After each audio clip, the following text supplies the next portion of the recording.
So we are live now and we are good to go. Okay. Good evening, everybody, and welcome to the distinguished lecture series of Ayal Singh College History Department. And I am Ishan Sharma, currently the coordinator of the seminar committee. This evening, we are delighted to have an eminent historian, a legend in our discipline of history, Professor Catherine Usher. She is a specialist in Islamic and Indian art from 1200 to the present. She is well known for her work on the Mughal dynasty, but increasingly is working on the patronage of their successors and predecessors, both Muslim and non Muslims. She is currently Professor Emerita at the University of Minnesota. She has written extensively on Indian art and architecture since 1200 in a series of essays and books that has been particularly interested in and she has been particularly interested in the Mughals and how they were perceived in the 19th through the 20th century. Her books include Architecture of Mughal India, India Before Europe, and Perceptions of the South Asia's Visual Past. Today, she is going to talk about patronage by the nobility under Akbar. So, thank you so much, ma'am, for accepting our invitation to deliver this distinguished lecture. Without further ado, I would request you to start with the lecture. Well, good morning from America and good evening to you in India. It's very nice to join you on Zoom. I'm not very good technically, but luckily Ishan has gotten these images on the screen. So today I thought we'd focus on patronage by the nobility under Akbar.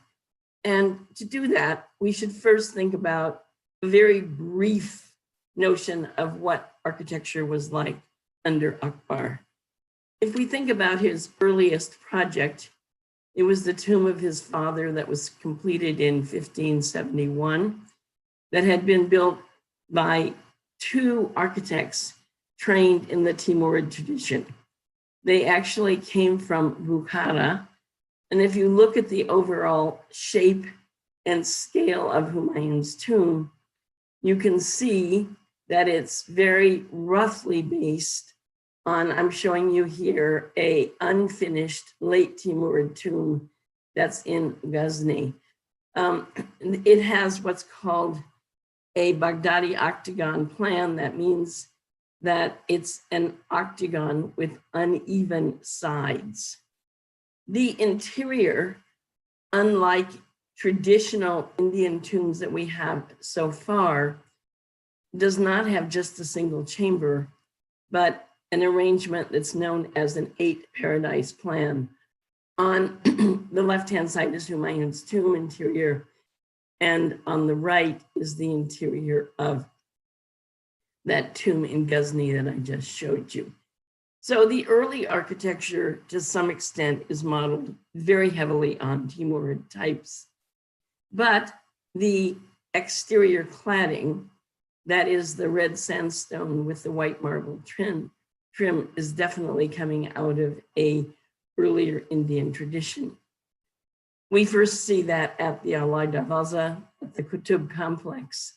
And then more recently, we would have seen it at the mosque inside of the Purana Kela that was probably built by Sher Shah. So if we, again, think of the tomb, we can see it as the early type, that is the early Akbari type, that was very much focused on the Mughals' Timurid origins. But if we look at the material that's produced after that, we see a much greater focus on traditions that I would call almost pan-Indian. If you look at the entrance to a structure at Fatehpur Sikri that I'm showing you on the screen, you can see that it compares favorably to the slightly earlier Gwalior Palace built by Man Singh Tomar. Now, this has caused many people to say that Fatehpur Sikri's architecture is borrowing from Hindu traditions. But I show you the entrance to the Balagumbad in Lodi Gardens that's dated to 1494. And you can see that it comes out of a similar tradition. Therefore, what I would really like to argue and would like to suggest is what we see with Akbar's architecture is derived from what I call a pan-Indian style. That is, it's not an architecture that's rooted in a religious tradition at all. Rather, it's one that is embracing a larger Indic style. I could go into this in greater detail, but we have to move on to the nobles. The next thing that we need to think about in terms of the significance of Akbar's architecture for the nobility and for even later traditions is Akbar's public viewing window, his Jiroka-e-Darshan, this one at Fatehpur Sikri, from which he shows himself on a daily basis to his people. Now, if we think about this practice, it really comes out of two traditions. One is the Indic one of a ruler, a king, a Raja, being like a father to his people. And it also borrows from long-standing Islamic traditions, where according to books on kingship, that is basically books that have to do with political theory that have been written since at least the 10th, if not earlier centuries, we see it mandated that a ruler, again, must be accessible to his subjects. The next part that's important is to think about Akbar's tradition of religious discussions, that is, engaging in multiple, engaging with multiple traditions, that is, he had Christians, Hindus, Parsis, so on and so forth, Muslims, of course, in his Ibadat Khana, which ultimately leads to the idea of Sulh, that is, peace to all, universal toleration, however you want to translate it in English. All of these things are going to be factors that play into the patronage of the nobility. Akbar was a prodigious patron of architecture until about 1585, when he left Fatehpur Sikri for Lahore. He then basically handed over the responsibility of construction in cities and towns to the nobles. And this is something that is picked up again by Jahangir, because the second of his 12 accession orders when he came to the throne in 1605 were that it was the responsibility of the nobles to build in the hinterlands so that there would be a sense of civility, a sense of peace, a sense of civilization in the background. So if we start thinking about who's engaged in construction under Akbar, the first thing that we note is that while Bayram Khan, his very early vizier, his very early minister, he was too busy to be building anything, but it's nobles that served under him early on that were important. And I'm showing you here a page from an Akbarnama showing Bayram Khan petitioning Akbar. And then again, when he's assassinated in 1561. After he's assassinated in 1561, Munim Khan, who had served under Bayram Khan's, who had been a leading noble under Humayun, became the Kanekanan, that is the head of the nobles. And here again in the Akbarnama, we see a page where he's shown subduing rebels. The reason I'm showing you these paintings without really spending much time on them is to realize that these are players, major players in the early days of Akbar's reign, and they're included in the illustrations. Now, Munim Khan was also Akbar's governor of Jaunpur, which at that point was the easternmost province of the Mughal Empire. He added this gate to an earlier Tughlaq fort in Jaunpur. And he also built a palace, which no longer survives, inside of the fort, and a bath, a hammam. This illustration by William Hodges, British artist who was in India in the late 18th century, gives us a rough idea of what this palace might have looked like. You can see a little dome structure on the edge of the fortification. We can see that it was basically built in an Akbari style. And the hammam, the bath, once these baths were all over any area ruled by Muslims throughout North India, people didn't have baths in their houses. Baths were used usually on Thursday evening before the Friday day of prayer. And here is the one shot of an interior, just to give you an idea. According to local lore, Munim Khan also built hammams in the city for the use of the public. None of these survive. Very few hammams survive. Some do at Fatehpur Sikri. A huge one does in Lahore still, but this is one of the few surviving hammams. Munim Khan also was credited with building or repairing any number of bridges. So what we're seeing with Munim Khan is that his patronage is very much directed towards public works, towards serving a public. This is not a bridge he built, but it's a typical Mughal bridge.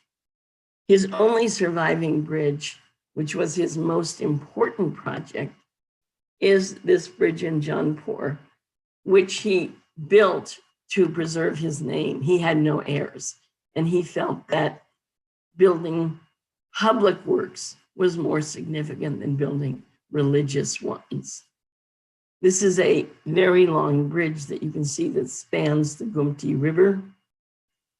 And there are a lot of stories that are associated with this bridge, including one about an old woman who couldn't cross the river. So Akbar ordered that it be built. That always reminds me of stories that you hear in Persian texts on kingship.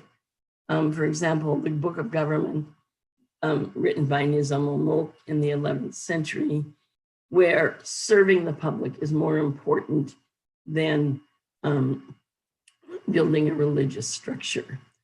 Rudyard Kipling wrote an extremely long poem in this bridge's honor.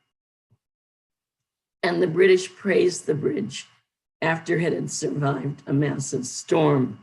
And the reason that I note that is that in general, the British had a fair amount of contempt for Mughal and even Sultanate public projects. They didn't think much of forts except for Tughlaq. But this bridge really impressed them because evidently at one point, the water level was so high during the monsoon that it completely covered the entire bridge and it still stood.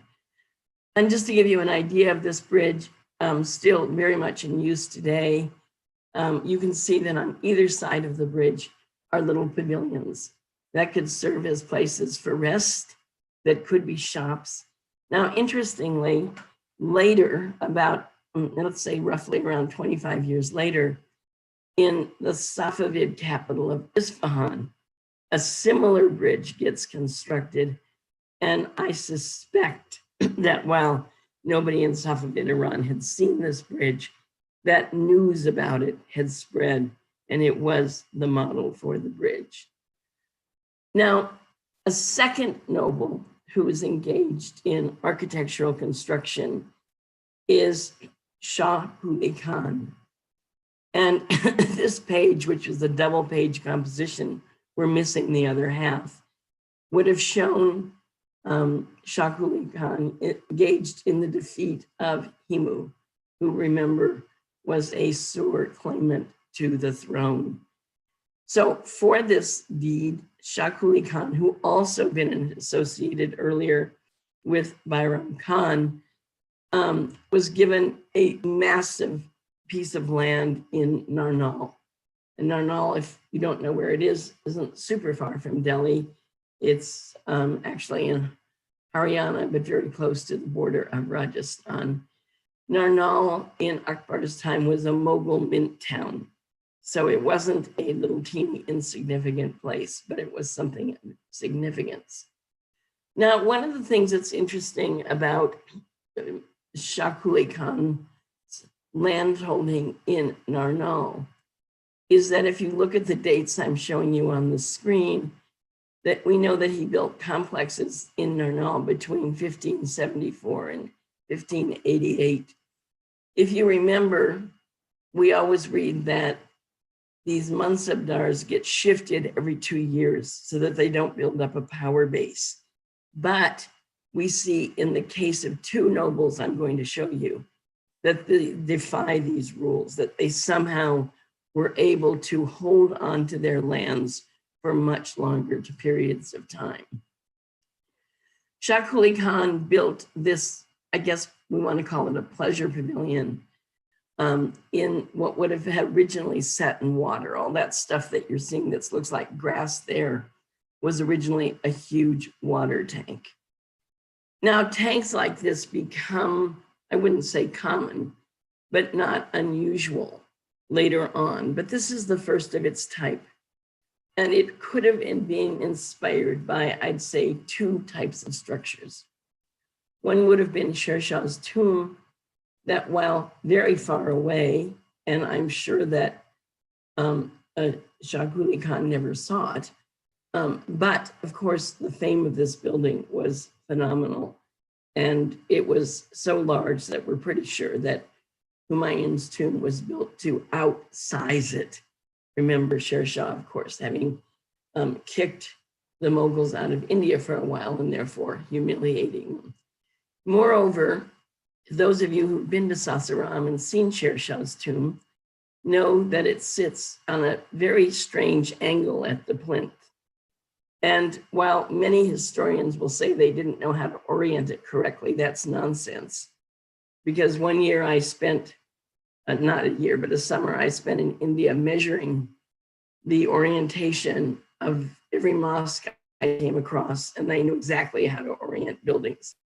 I would imagine rather that this tomb had been built on a pre-existing plinth that was probably intended either for a temple or a pleasure pavilion. Another source for the idea of a tomb set in water like this would have been the temples at Baroli, which are due south of Narnaul, absolutely due south.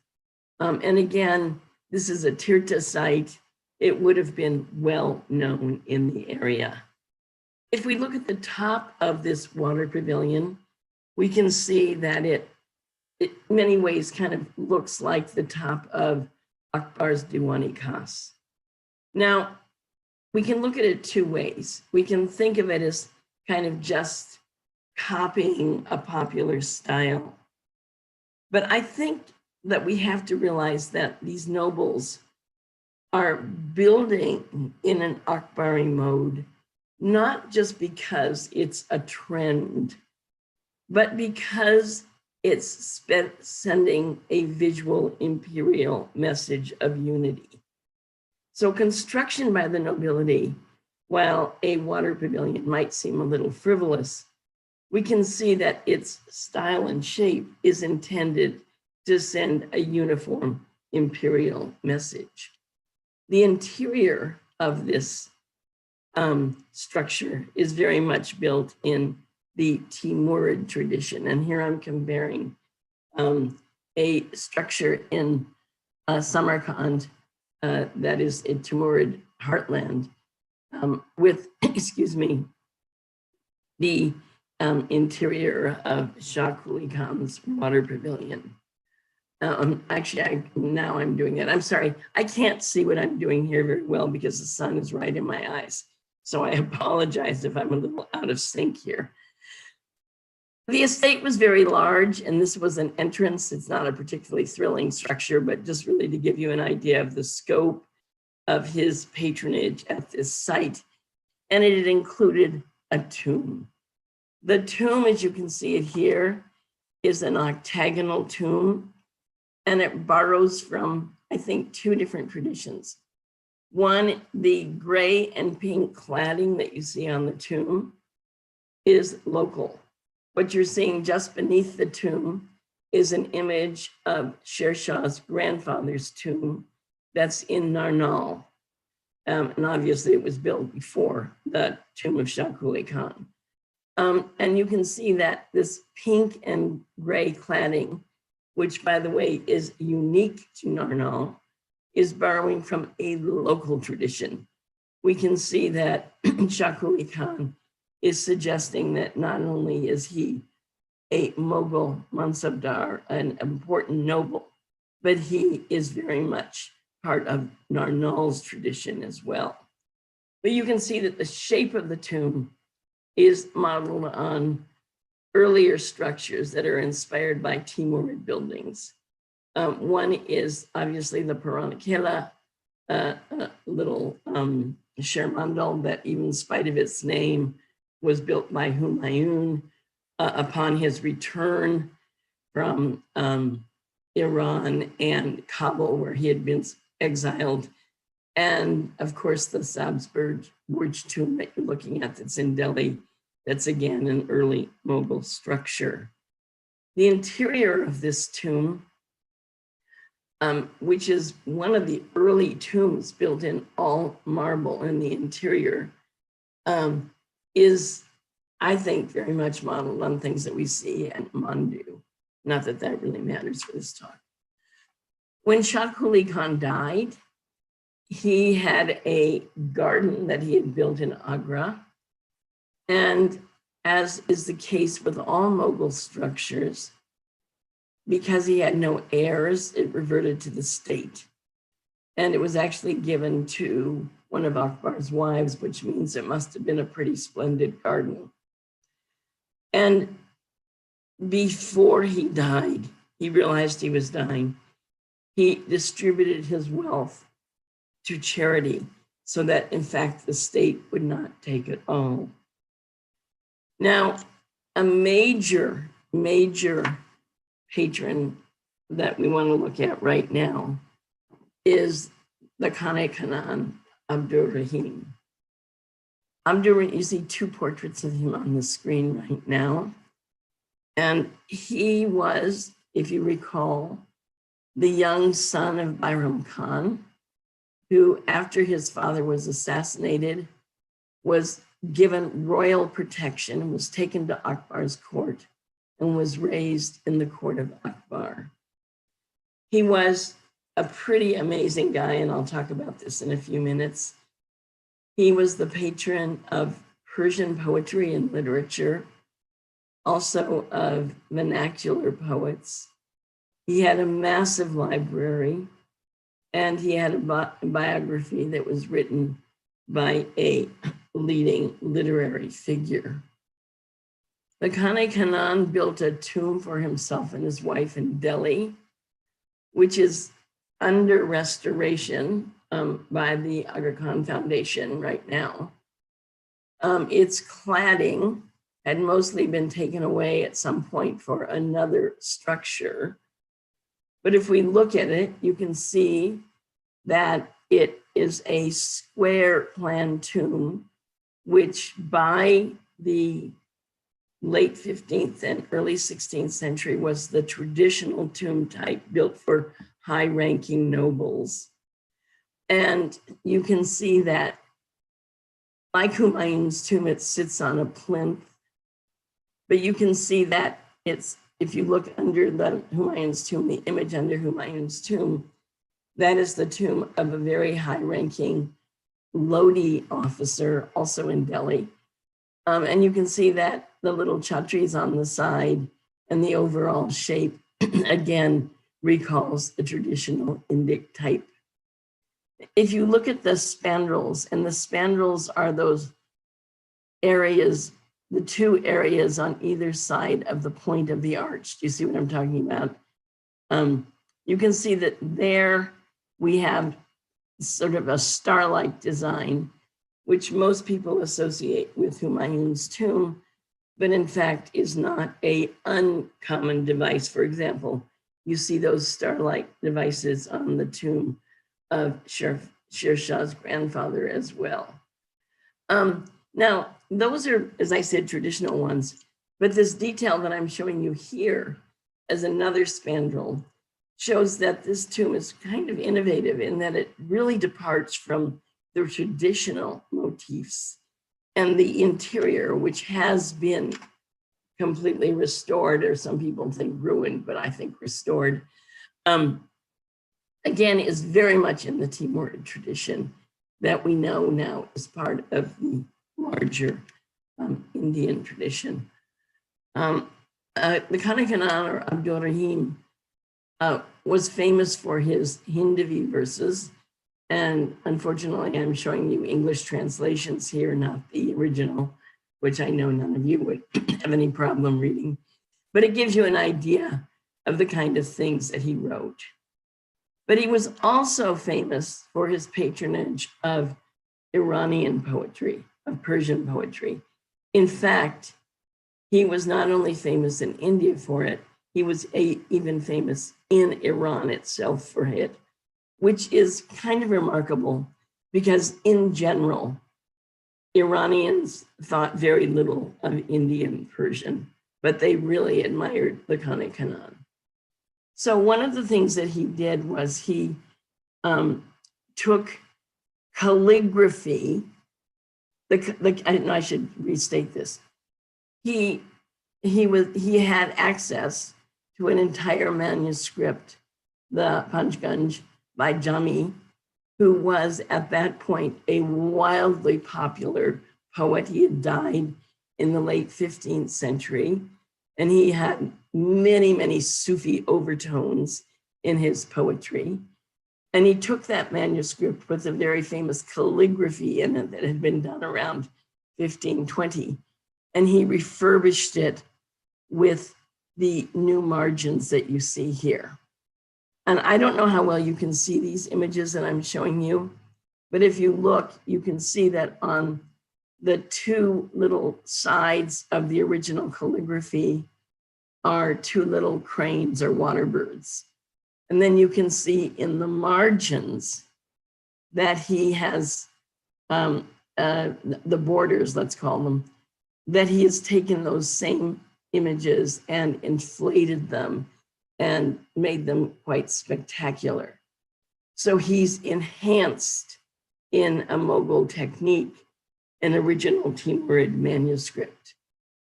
This is the Colophon page of that manuscript, and the Colophon, if you don't know what one is the page that gives historical information. In this case, we learn the name of the calligrapher, which I've written on the screen. We know that the original calligraphy was done in the city of Herat.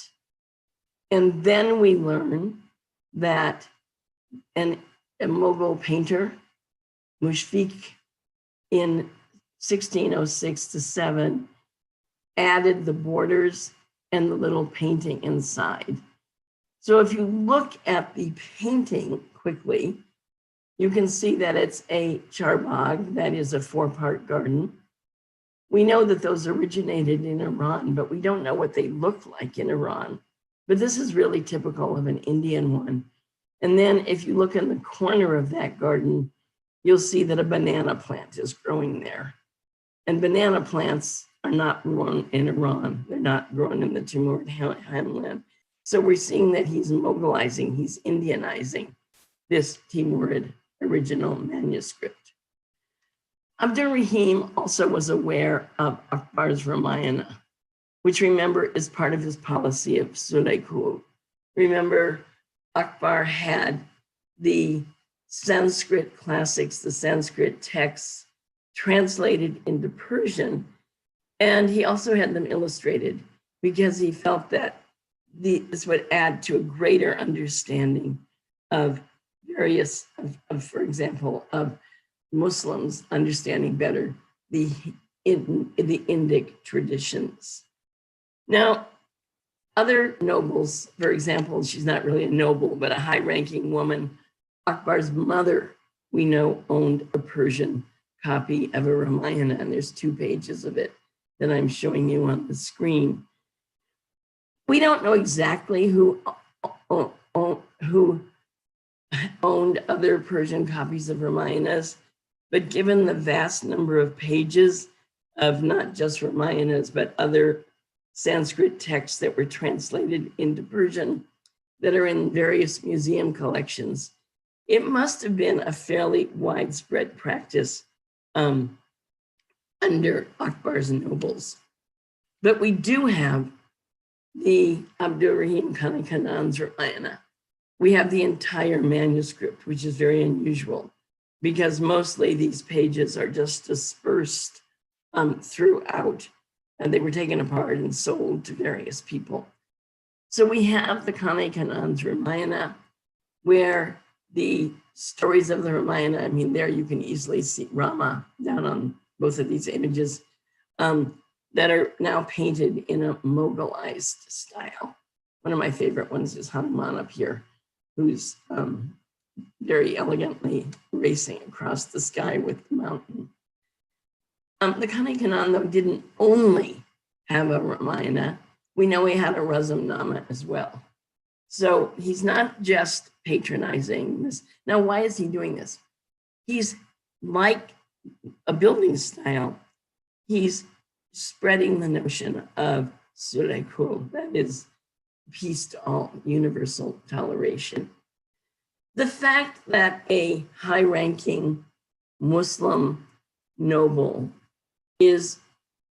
owns Persian translations of the classic Sanskrit text is not so surprising.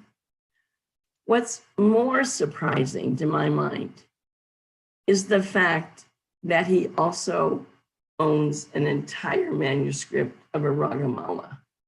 Now, Ragamalas, as you know, are texts that are based on musical modes, right? And it's not the kind of text that you would think that a Muslim noble would be particularly interested in. What's even more amazing is that the Kanekanan's Ragamala, and you see a page of it on the right, is extraordinarily close to a slightly earlier Ragamala that was owned by the Raja of Bikaner. Now, this has perplexed people, but a scholar named Molly Aitken discovered that she actually discovered what's known as a pounce. And if you don't know what a pounce is, let me quickly explain it to you. A pounce is either a drawing that's made on a piece of leather or a very thick piece of paper. It then has little pinholes poked in it, and I think you can maybe see those on the pounce that I'm showing you that's between the 2 images. And then that would be put on another piece of plain paper. It would be sprinkled with a black powder. And so when you removed what's called the pounce, you'd have the outlines, the tracings of an image. So this is why you have 2 that are very similar. Well, what a scholar named Molly Aitken discovered was, and she discovered these pounces, she realized that the Bikaner Raja had been serving under Abdul Rahim Kanekanan in the Deccan, and they were very good friends. And so we discovered that a manuscript whose subject matter is usually considered to be of very little interest to a Muslim patron is the result of friendship, of cultural discourse between 2 elite nobles. Now, she also concludes that an appreciation of music shows a cultivated text, and Ragamalas were considered important for men to cool their senses. And so we see here not just patronage of a Ragamala, but we see how friendship can work between 2 elite nobles.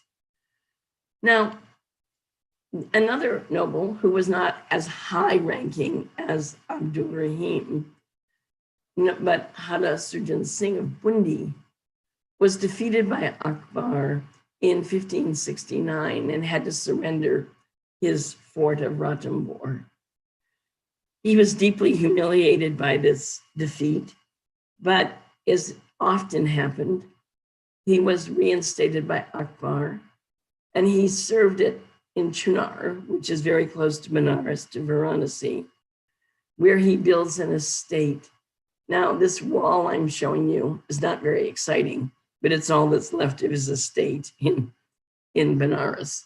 Okay, now he has a son, Bodh Singh, who is appointed by Akbar to command the fort of Chunar after his father, Surjan Singh, dies. Well, Bodh Singh is often not around. He's busy fighting battles and things. And so he often leaves his son, whose name is Ratan Singh, in charge of Chunar. And it's under one of these two guys, either Bodh Singh or Ratan Singh, that the very famous Chunar Ragamala is depicted. This is a page from this famous Ragamala by Raga that is dated 1591. We know that from the back, in very long inscription on the back. And we know that the artists who painted this manuscript were trained by the famous painters Mir Sayyid Ali and Abdul Samad, who had been, of course, taken by Humayun from the Safavid court of Iran. So we have a situation where I'm showing you here is that we have a Ragamala, which is usually rendered in an oblong format that is a traditional Indic format, here rendered in a vertical format that is the traditional format of Islamic manuscripts. And we see a depiction of using muted colors, which is much more of a Mughal tradition than an Indic tradition. And so again, what I think we see here is we're seeing a fusion of painters, Muslim painters painting Indic subjects. In other words, we're seeing I'm not going to spend too much time on this.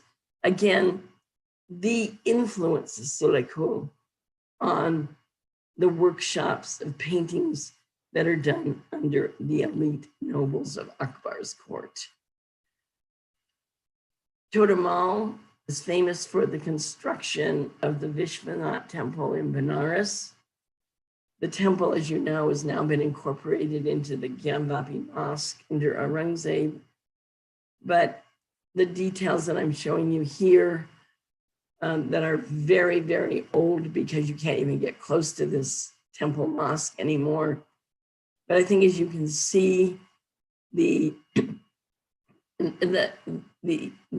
cusped arching, the little Tirana motifs, all of these are coming right out of the Akbari style at Fatehpur Sikri.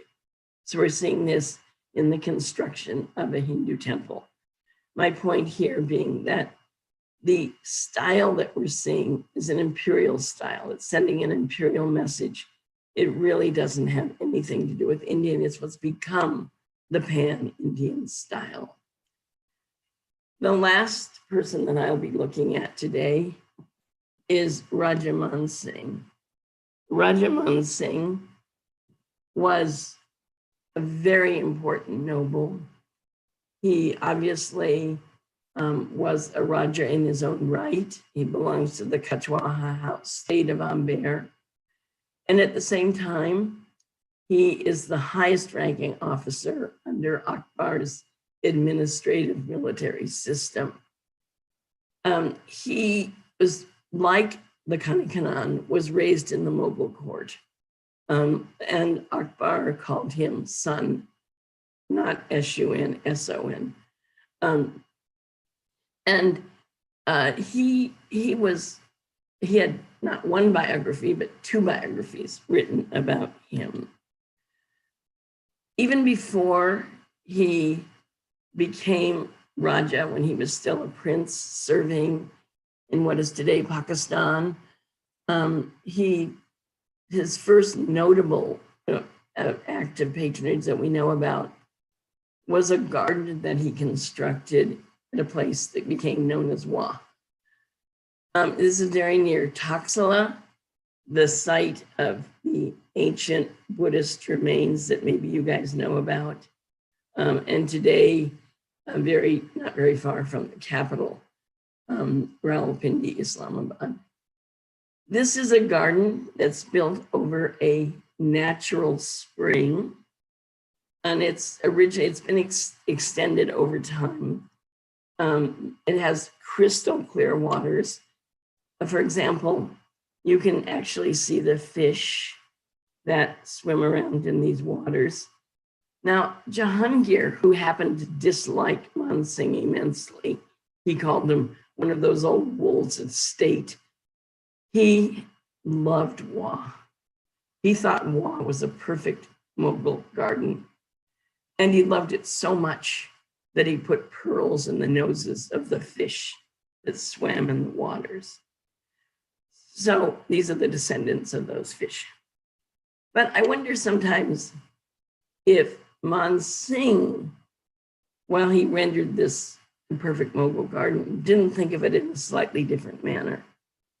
And that is that Wa, a place with natural springs, with hills, with trees, we know that's where the gods frolic and live.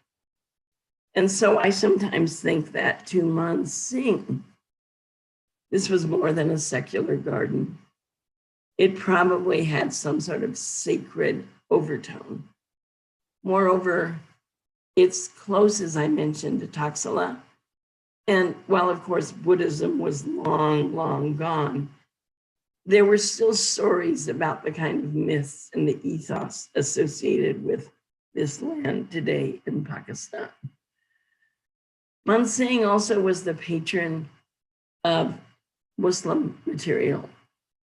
We know that with his father, when he was still a prince, he built a mosque in Lahore, no longer extant.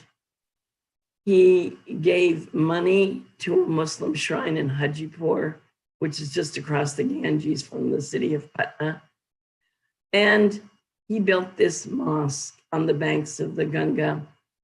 When he was then governor of Bengal at a place known as Rajmahal. Rajmahal was then the capital of Bengal. It keeps getting shifted. It was Bengal, then it was Bihar. Now it's Jharkhand. Now, Rajmahal isn't a very big place today, but in the late 6th century, it was again the easternmost part of the Mughal Empire, and it was very difficult to hold. There were a number of Afghan rebels who had once been part of the Mughal, had once been nobles under Akbar who were rebelling. And so Man Singh builds a mosque that I'll explain to you in a minute. First of all, this mosque is huge. You can see that it's completely ruined today, but it sits near the Great Ganges, so it would be visible for people who are passing by from a distance. And it slowly became ruined. We have some images here from Sitaram of this in the early 19th century.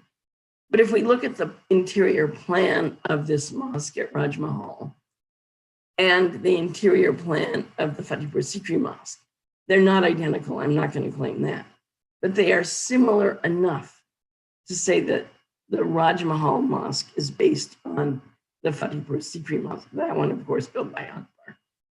If we look at an older drawing by Hamilton Buchanan on the top and compare it to the mosque at Fatehpur Sikri, we can see that were at one point very similar. So we can see this mosque as very much an imperial message, spreading the idea of the power of the Mughals in a land that is very troubled, that's hard for the Mughals to control, they have a lot of rebels. It's a message of centrality that we see here with this great mosque at Fatehpur Sikri. Now, Man Singh not only built mosques and gardens, he was a prolific patron of temples. Many of his temples are commemorative. For example, the one on the right is a Syria Temple that commemorates Rajaman Singh's father. It's in the city of Gaya, which of course is where the ancestors are propitiated, that is, male ancestors are propitiated.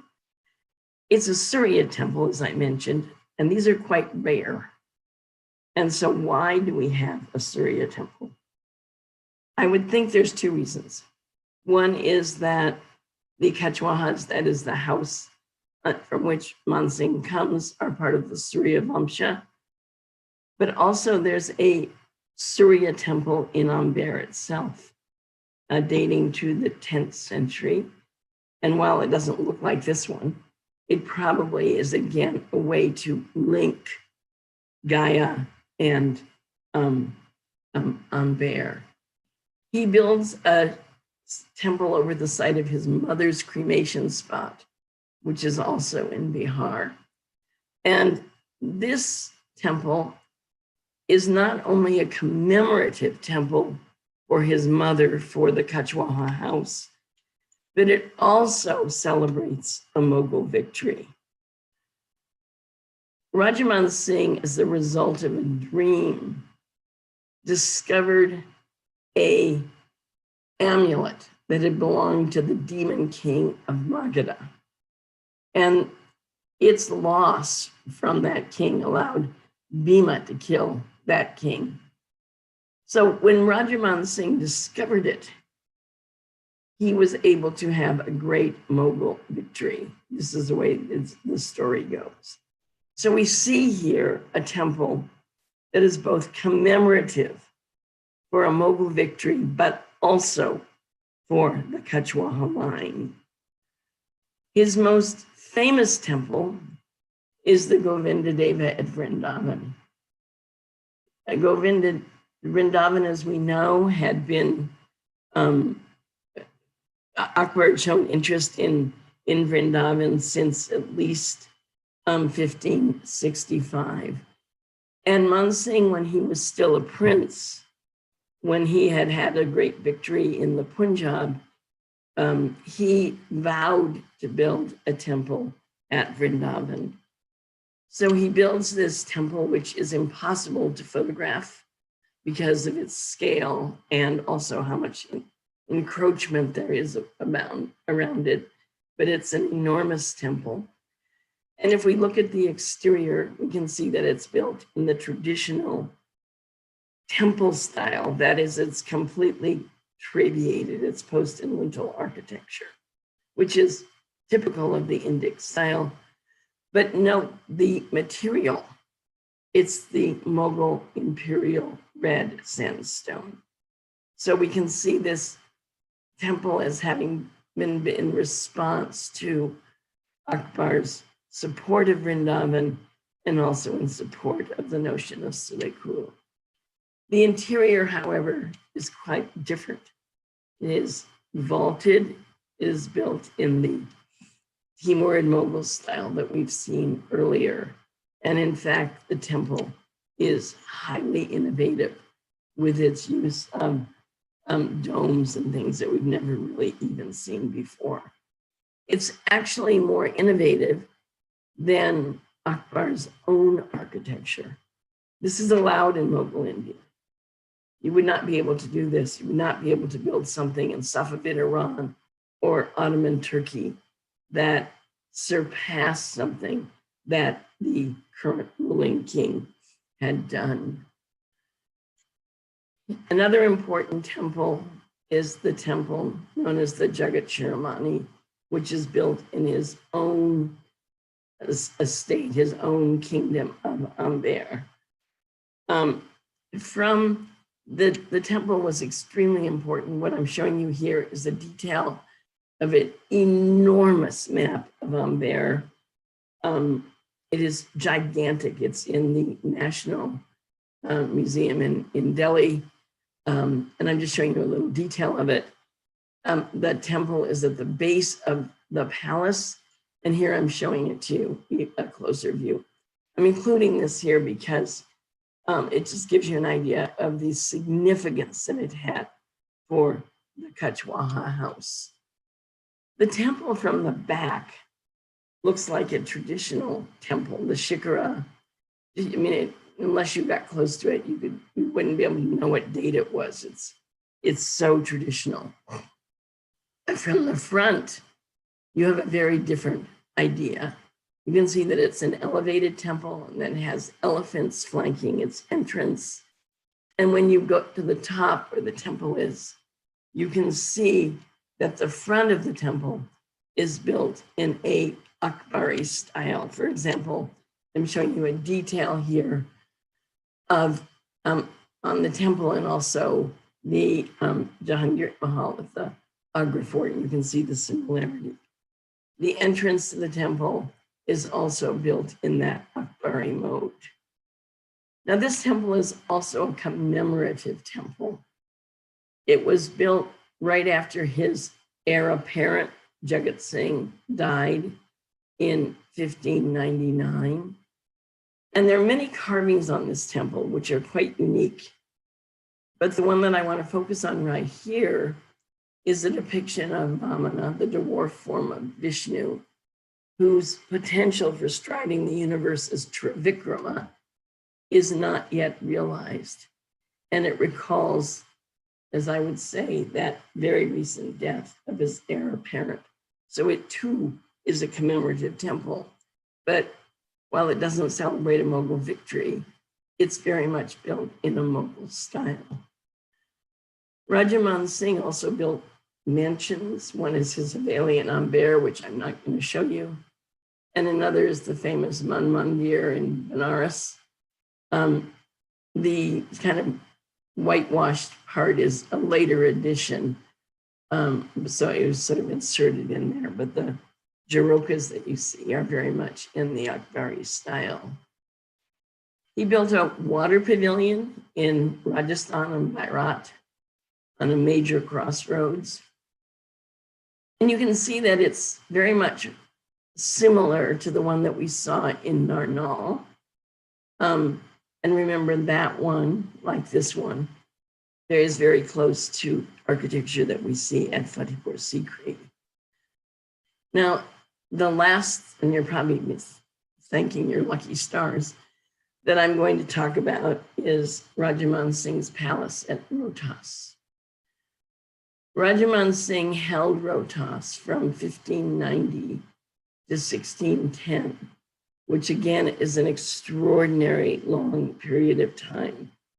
In other words, this is another high-ranking noble, the highest ranking noble in Akbar's court, whose Jagir was not shifted every 2 years. He held this for a very long time.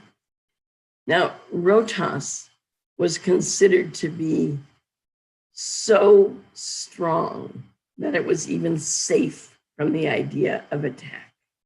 And this is where Man Singh made his capital as Akbar's governor of Bihar. The palace complex is extraordinarily large, and it's the largest non-imperial palace, Mughal palace, that survives in India. I'm not going to talk about all its rooms and things. I'm just going to talk about two parts of it. One of which is, excuse me, just to give you an idea of the scale of the palace. I'm going to be talking about, I don't know how to show it to you without a pointer. The flat wall that's the entrance area, which corresponds to this. And I'm just showing you a larger picture of this area where you see two things. One is, you see the entrance gate, which I will focus on in a minute. And the other is that you see two projecting windows, which I'm showing you in detail here, which were Man Singh's Jaroka. Now, nobles were not allowed the use of a Jaroka, but it seems that the Kachwahas were the only exception. We have some other incidences where Kachwahas were allowed to use the Jaroka. So Man Singh, as Akbar's governor of Bihar, is projecting himself as if he almost were Akbar himself. The entrance, as you can see, is pretty typical. It has two projecting windows. It's arched with elephants that flank either side of the entrance, recalling Akbar's Hatipol elephant gate at Fatehpur Sikri. So while this is a very remote palace, it's built on the top of a very high hill. It's recalling the imperial message.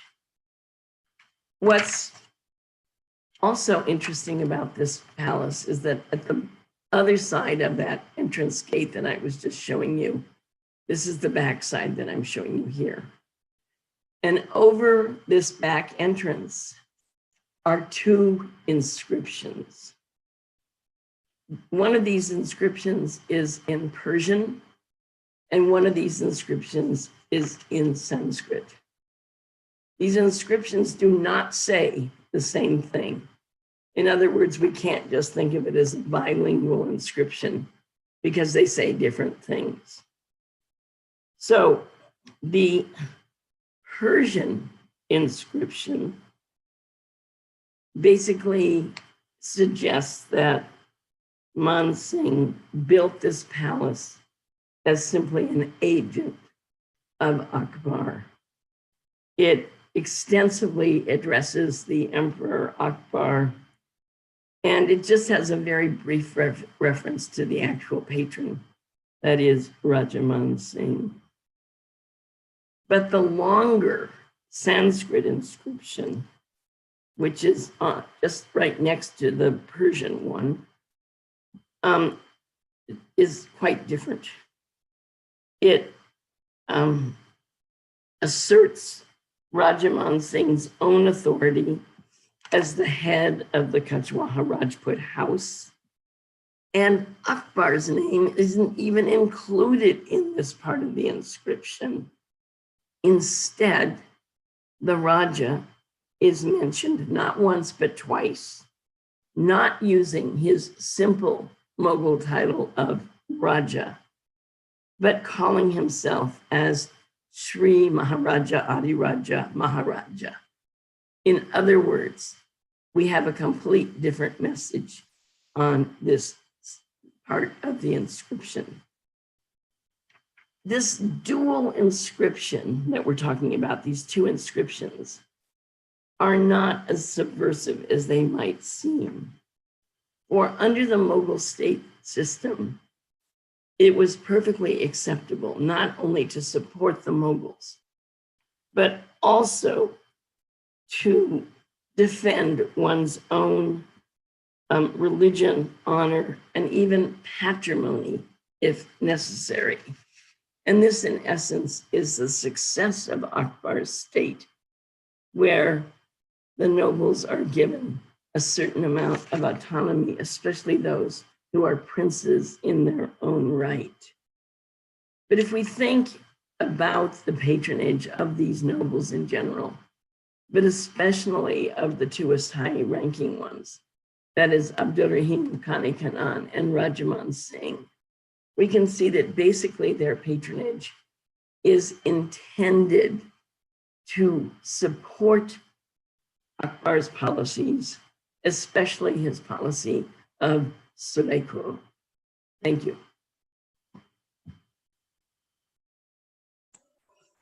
Thank you so much, ma'am, for this amazing lecture. And if anybody have any questions, they can write it in the live chat. Ma'am, I have three questions with me, which were sent Sure. by students. Uh, when you talked about Man Singh, so a question comes into mind is, was there a power struggle, tussle, or friction between the royalty and the nobility? Well, I mean, are you talking about just Mansingh, or are you talking about all nobles? All the nobles. I think it depends on who they are. I mean, obviously, there is going to be some friction. There's no situation where there isn't. But in general, the nobles were they were treated pretty well, and they were they were not. I mean, they were obviously subservient.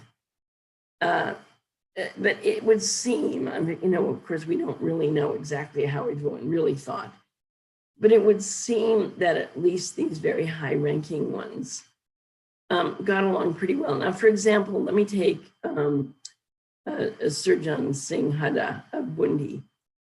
He was not happy by the fact that he had been defeated at Ranthambore. He went on to serve at Chunar, but one of the things that he did was to, I didn't really talk about this, but he became, as I told you, he had an estate in Benares. He was given that land by Akbar.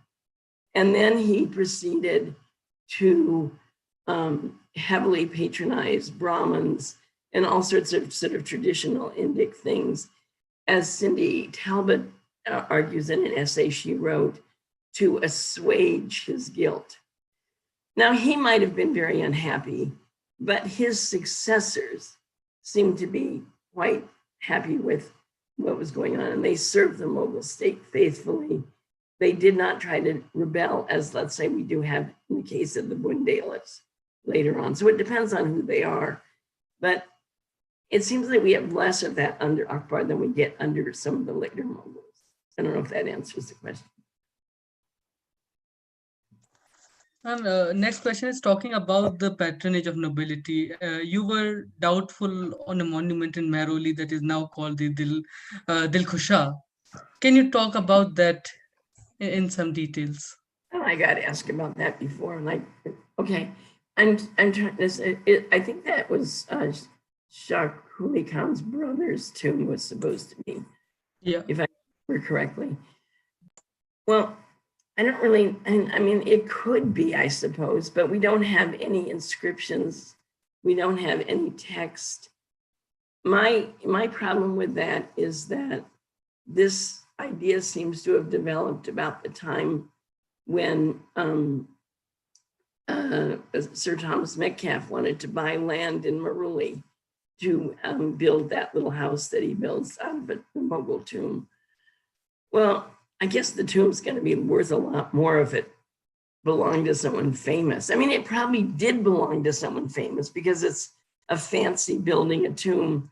It's just that we don't know who it was for sure.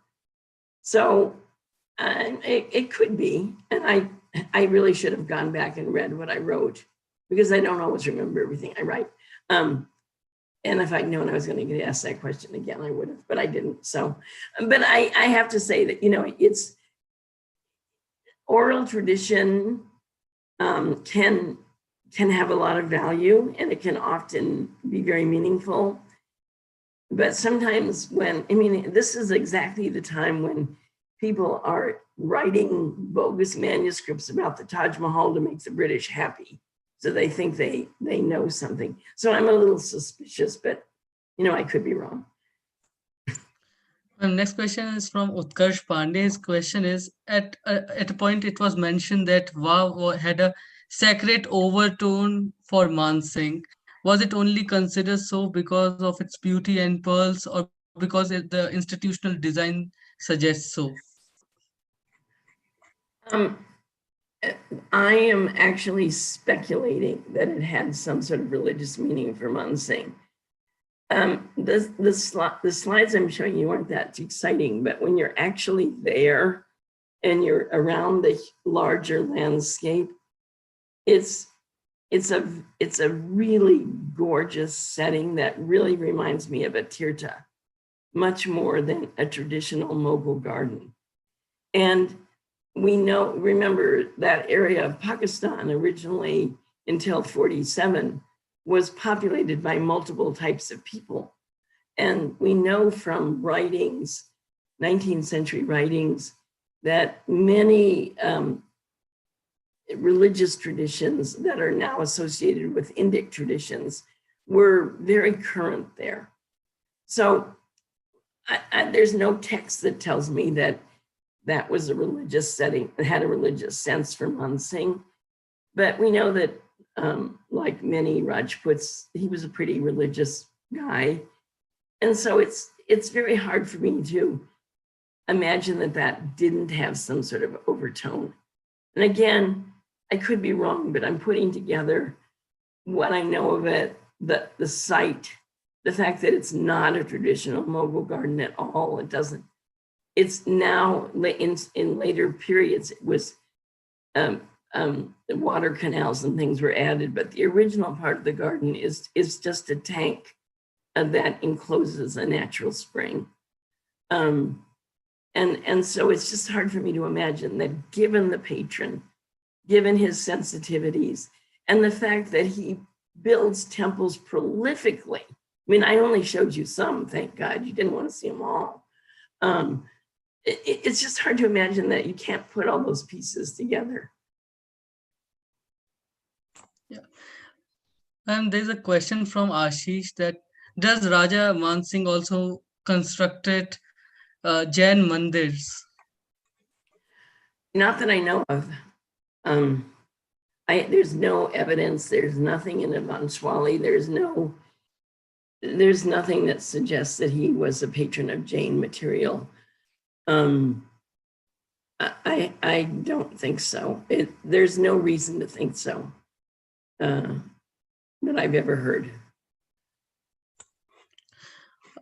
It's a long question from Tapan, but the question is, you mentioned that architecture built in the later period of Akbar's reign tended to borrow from a local pan-Indian style, which was nevertheless not simply a Hindu style.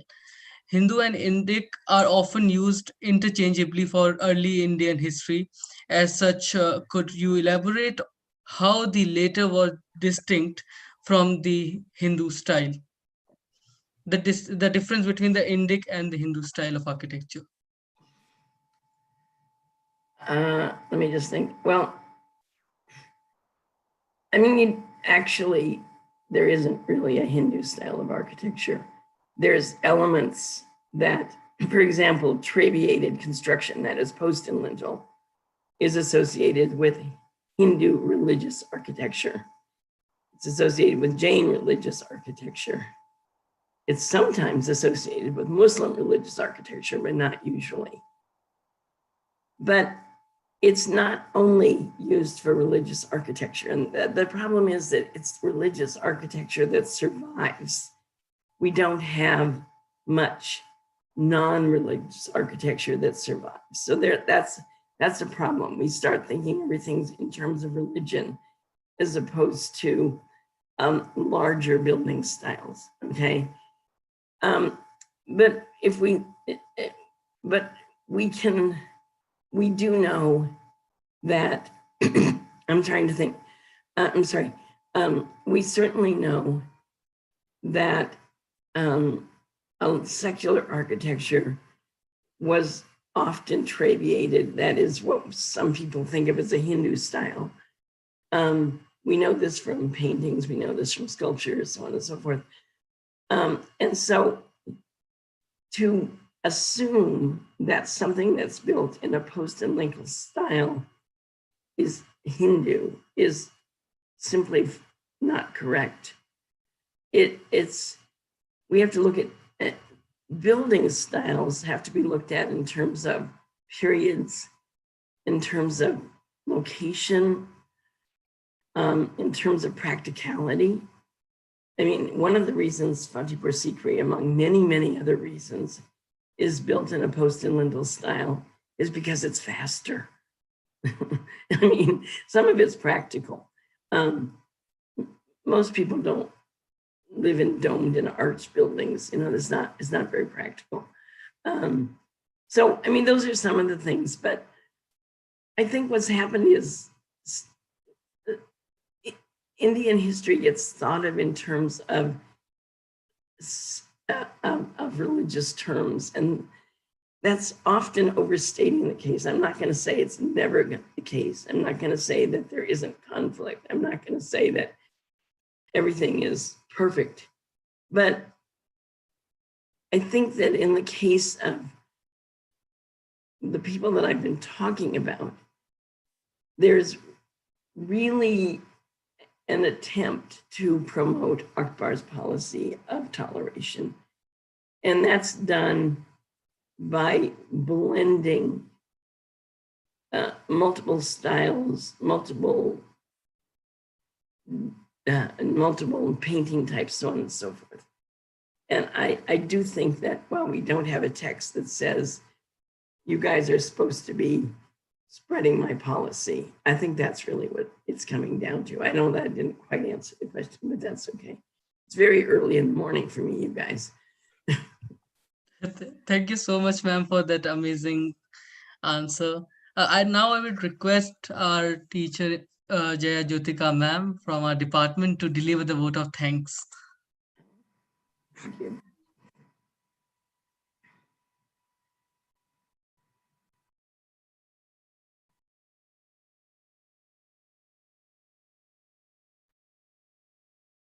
Hello? Yes, ma'am, you are audible. No, sir. Thank you, Isan. Thank you. Such an engrossing lecture it was. It's really my privilege to propose this vote of thanks to Professor Catherine Asser for this insightful lecture. In her lecture, ma'am discussed about mainly about Mughal architecture and the involvement of Mughal nobility in its development under Emperor Akbar. The way ma'am has described the details of Mughal architecture, its growth and characteristic in the time of how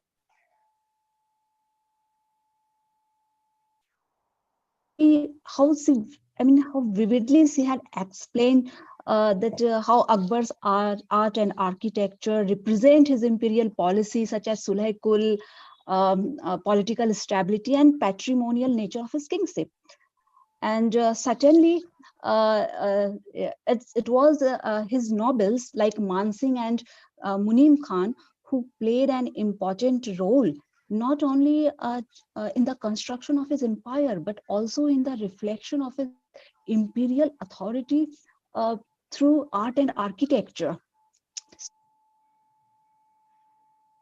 Talked about that how the Mughal architecture, that how its expansion that taken place from Lahore to Rohtas, to Bihar, place in all those areas.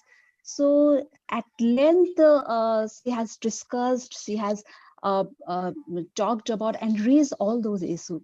So finally, on behalf of all the students and participants, I extend sincere gratitude to ma'am for giving us her precious time and enlightening us on the topic.